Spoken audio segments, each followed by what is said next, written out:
দর্শক আসসালামু আলাইকুম। আজকে আমি গোলাপ ডিজাইন দিয়ে একটা ছোট নকশি কাঁথা আঁকবো। আপনাদেরকে দেখাইতেছি ছোট নকশি কাঁথাটি।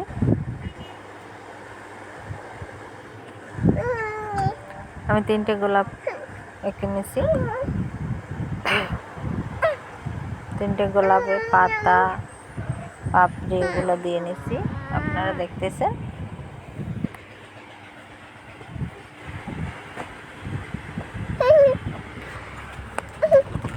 এক কর্নারে আঁকা শেষ, আমি অন্য কর্নারে আঁকতেছি।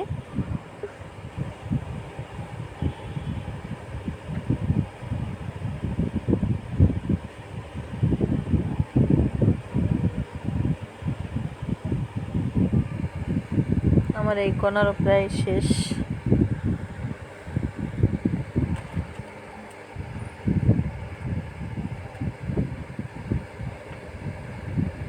আমি যেভাবে আঁকতেছি আপনারা একইভাবে আঁকবেন, দেখবেন অনেক সুন্দর হইতেছে।